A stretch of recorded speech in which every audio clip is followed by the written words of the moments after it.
I think I'm probably one of the only town planners in this conference, if not the audience. Are there any planners here? Oh, there is one. Beautiful. One of the chosen few. We, as planners, we look at what's happening on the land and the landscape. And as a planner, I spend my time in rural areas, and I've done work at in numerous councils. I started working in Wallandilly, Wingecarriby councils, and then moved to local government, moved to consulting. And what I'm really talking about today is this going to work? Yes, is planning for food. It's something which we take for granted, but it's important. It's a necessity of life. But my profession, around the world, there's a little group of us around the world that we call ourselves food planners. There aren't many of us, and we continually talk to other people in our profession, but their focus has been on housing, transport, infrastructure, environment, but not food. But strange, because we all have to eat. And the focus of this presentation, as I say, will be on the fresh vegetable production. So the whole food security issue is very complex, and I'm not going to bore you with it because you all know about it and you're talking to the converted. But the things that really raise to me is the integrated nature of all these things and how they're all integrated together, and we need to think about it. The basic thing about it is the land that the food is needed to grow. And if we have a look at if this will work, this is some stuff I got from the FAO. Have a look at the world arable land. The average arable land in the world is 10.6%. As Australia, we've got 5.7% of our land mass is arable. This is from Land and Water Conservation that did a big project about 10 years ago. In the 1980s, there was another project done by Professor Henry Nix from the University of Canberra, and that found that we had 10% of our arable land mass. So if we have a look at our food production, and pardon me for checking it, but I do have to make sure that it's working, is that we generally think that our food comes from the inland areas. That's the Murray-Darling Basin, South Australia and Western Australia. That's where we get the grain, fibre, vegetables, orchards, etc. And we get our sheep, cattle and some poultry and the pigs. But the metropolitan fringe and the coastal alluvial areas in Queensland, I'll talk about in a minute, that's where we get our perishable vegetables, vineyards, poultry, specialised in niche agriculture. So everyone likes to say that the Murray-Darling Basin in the eastern states, for those in the western states, it's the southwest corner of South Australia, that's the food bowl.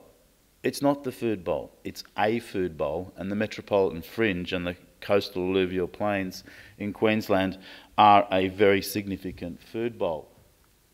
As part of my PhD and just the general research that I've been doing for 25 years, I've been analysing the production data that comes from the ABS, converting it all into kilograms and then working out where it all comes from.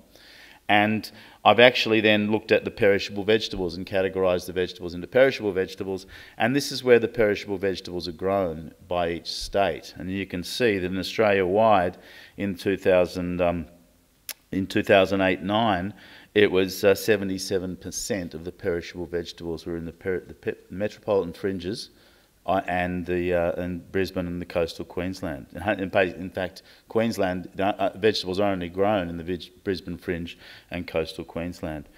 And this is what, if it work, this is what the map looks like. This is by statistical division. As part of the PhD, I'm actually looking at it. I'm preparing a food geography map of Australia for fruit and vegetables, and it just takes it down to a little bit more refined data. But okay, we can see in New South Wales that it's the Sydney, in the Victoria it's Melbourne, in Brisbane it's spread over the Lockyer Valley, the Wide Bay Burnett region, which is Bundaberg, and the Mackay region, and that's Whitsundays. And Whitsundays, which I'll talk about later, is the number 3 vegetable producing local government area in Australia by commodity. And you might think, on the islands? No, inland, Bowen, that area. So that's where we're talking about. But one of the things we find is that, come on, okay, wonderful, is that the population growth is occurring in these areas also. And this is where I come at from the planning perspective. This is what we look at. We look at where the population is growing and what's happening. And we have a look at where the population's growing. And you can see the regions that we talked about before, particularly in Queensland, the Mackay and the Burnett region, Wide Bay Burnett region, are above the national average for population growth, and also the metropolitan fringes of Victoria and New South Wales are also up there too. And Tasmania is growing a bit too. So if we have a look at where it is, and I'm focusing on the eastern states here, the Sydney metropolitan region is 749.2 million. All these figures are very conservative because they only count on people that are actually fill in the survey. Some people don't fill in the survey. So you can see the dollars there. Melbourne's 1.195 billion. Queensland and Brisbane is 6 billion. And agriculture is a significant producer to these local economies. This type of agriculture has a multiplier of 4 to 5. You don't really get many other industries that'll do that, and also they're renewable. And Queensland, Victoria and New South Wales have 78.7% of Australia's population, and you can see the sorts of things that we're growing there. Now, if we have a look at the land use, this is a thing I did for Western Sydney in 2003. 78.3% of that $1 billion worth of agriculture, the land use is rural residential. That's people living on the area and just living there. And what is occurring is we're seeing that increase in the area as a land use. And if we have a look at the fragmentation, you can see that the land use, the lot sizes, are 76% of all lot sizes in Western Sydney are less than 3 hectares. That's around 2 hectares. And that as a mass is very, very, very a lot of lots, and it also becomes unsustainable from the actual production capacity. So if we have a look at the map, if it's going to work, okay. The maps here, you can see on the left-hand side, the map is showing the blue is all the rural residential. The pink in the Hawkesbury in the top part of the map is where the vegetable production is. And then you have a look down in the Liverpool area, and if we had Wallandilly on there, you'd see Wallandilly as a production area. But one of the significant things is that the northwest and southwest growth centres have a lot of vegetable production in them. And what we need to think of, and as a planner, I look at that from a bit of a different perspective. As a planner, I look at that and say, well, okay, the investments decision has been made for that area. Now we need to look at how we can integrate agriculture into those subdivisions by looking at urban agriculture, but also what do we do in the next 25 years? Where do we go for agriculture in that? And that's where we need to think of what's happening with the metropolitan strategy. The map on the right is showing the lot sizes, and you can see that yellow is all of the lot sizes, 0.8 to 3. Now, if we think of the land uses that we have in these areas, it's extensive agriculture, rural residential, commercial, industrial, native vegetation, and the institutional uses. The things that I'm focusing on, I want to just talk about, is rural residential, because these people don't think they're a problem, but they are the biggest problem to the sustainability of agriculture on the metropolitan fringe. Because what they do is their residential use of the land, they just live there and they just think that's wonderful, I love living here, but they complain about the agriculture, they complain about the noise, they come from an urban background and they think that's what it should occur. We see there's two different types, there's the rural fringe and then there's rural living, which is lot size, and the lot sizes are from 0.4 of a hectare, which is in the estate type of development, to up to 100 hectares of just people sitting on productive land. There's many impacts. There's land use conflict with food production, and they also expect urban services, which has another total dimension to it. So you need to, organisers, you need a new one of these. I've got one in my bag that I could use. Come on. Okay, right. What we need to do is that the rural residential people, they wish to have a rural residential lifestyle. They generally want on sloping land, they're not on flat land, they want to overlook the farmland because it's a wonderful vista. They're often located amongst agriculture. They don't see themselves as a problem. They think, I just want to live here. But they do create the land use conflict. And one of the other things is they have an urban demography. They leave the house every day. And that creates traffic generation as well as other issues, because the average household has 8 to 10 traffic movements a day from it, and you get those from the rural areas. So there's all these other impacts that we have in the area that I could talk about ad infinitum, which I won't.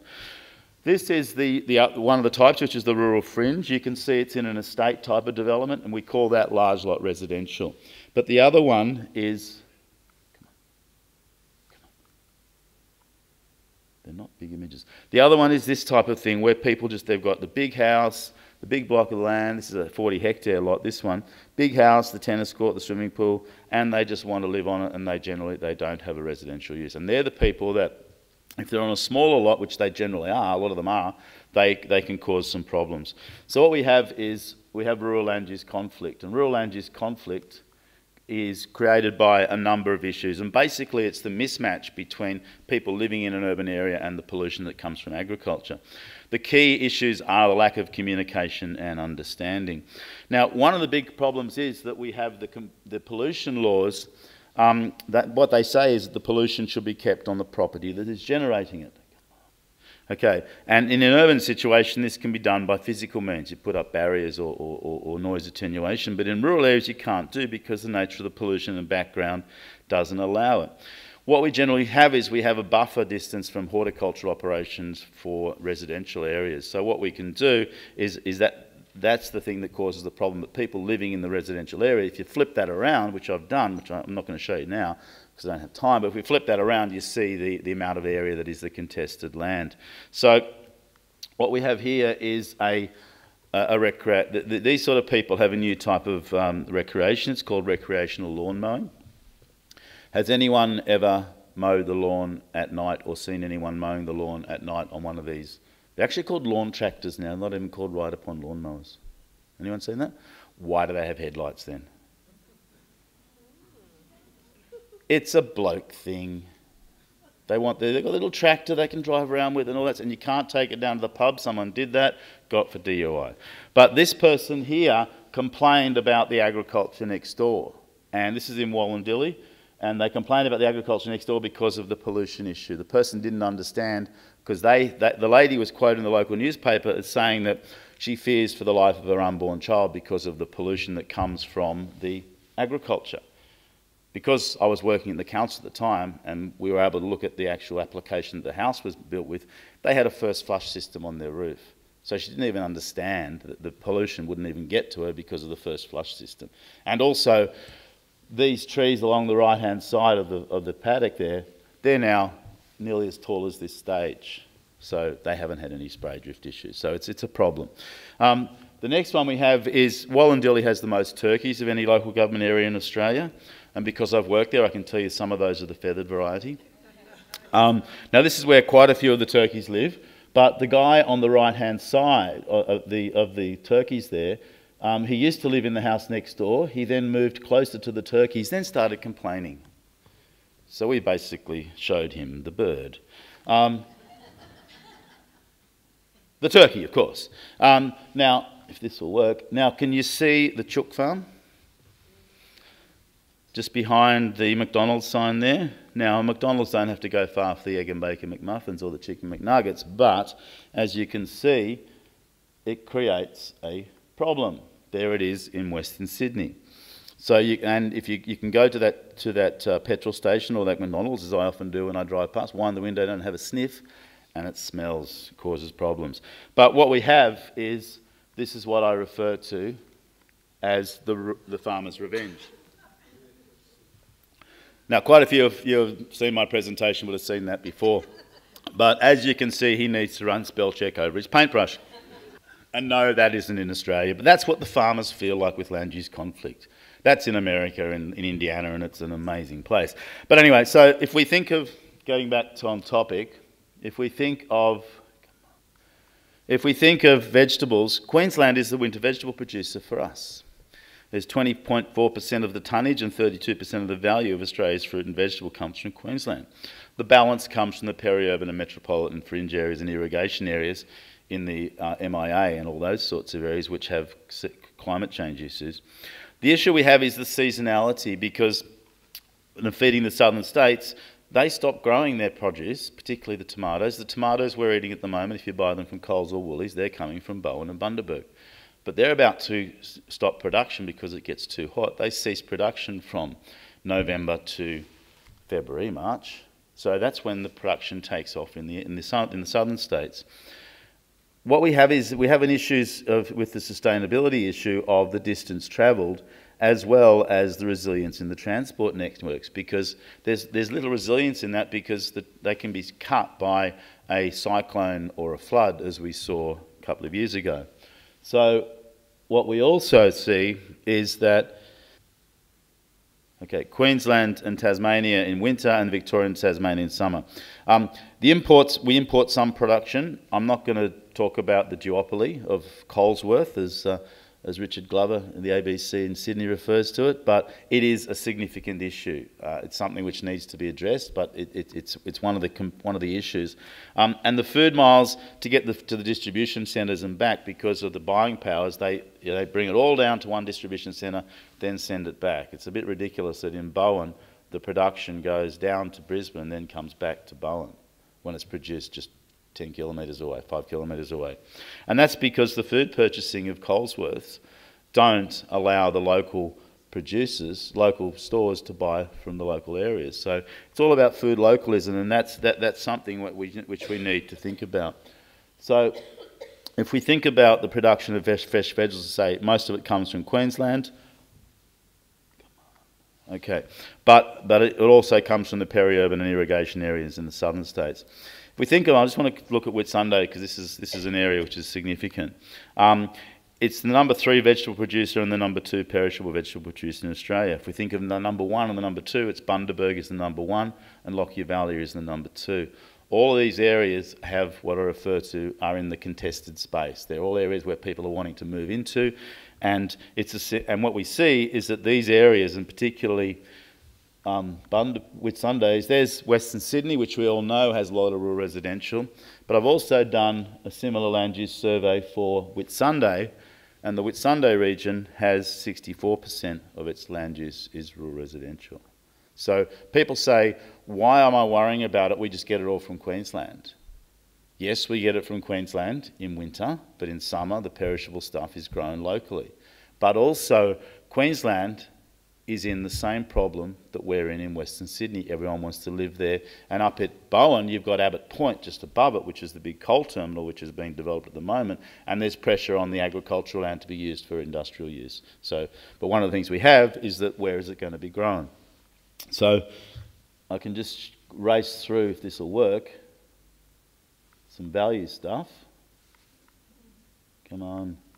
Okay, you can see the values there. It's 337 million, or roughly 340 million. But you can see the significance of the vegetables to the local economy. It's a multiplier of 4 to 5. Now, we also see that as an employment, 3,000 skilled and unskilled workers, 1,200 permanent, 15 to 1,800 employed in picking seasons. Most of these are backpackers. And what they do is they spend the money on the islands or in Early Beach or in the pubs in Bowen. So the money is actually circulating through the economy. So that 4 to 5 multiplier becomes bigger. You have a look at the tourism. Everyone says the tourism industry is significant in the Whitsundays. Yes, it is. But look at the numbers. It's nearly as much as the agriculture. But agriculture continues to grow every year, whereas the tourism will go up and down. And the mining industry employs 1,100 people. So this is a photo that's showing you what one of the issues. The big shed in the middle of the photo is a packing shed that has 800,000 10 kilo boxes of tomatoes going out of it every year. Opposite him is a rural residential person. That's right, and that has happened just recently. It was a block that was sold. It was an orchard. The person's bought it. They're not using it as an orchard. Their house is right opposite the loading bay for his trucks. It's a time bomb. All someone has to do is complain, and he will be restricted in his ability to get his produce out to the market. And he's one of the smaller growers in that area. So When we're thinking about it, vegetables are very important. As I said, they're grown in the peri-urban areas. The major capital investment in them, they're millions of dollars, these vegetable producers. He's got, that producer I showed you there would probably have a couple of $1 million in his packing shed of infrastructure. The land use mix is mostly rural residential. They're growing. They're a large local employment, large employment sector in the values, and the multiplier is 4 to 5, plus the unskilled workers who spend monies locally. Now, one of the things we have is this thing called the cycle of farmland conversion, which is a thing that causes the issue, yes. Conflicts, and it raises a lot of issues that leads to land use conflict, if this will go through. And do I get an extra minute for the amount of time that I've been trying to get these slides going through? I just got one more to go, if it'll work. Okay, what we need to think about is when we're planning for food security, we need to think about 3 things. Policy and regulation, economic development, incentives and infrastructure, and community engagement. And we need to think of programs that link all those together. So there are various ways of doing that.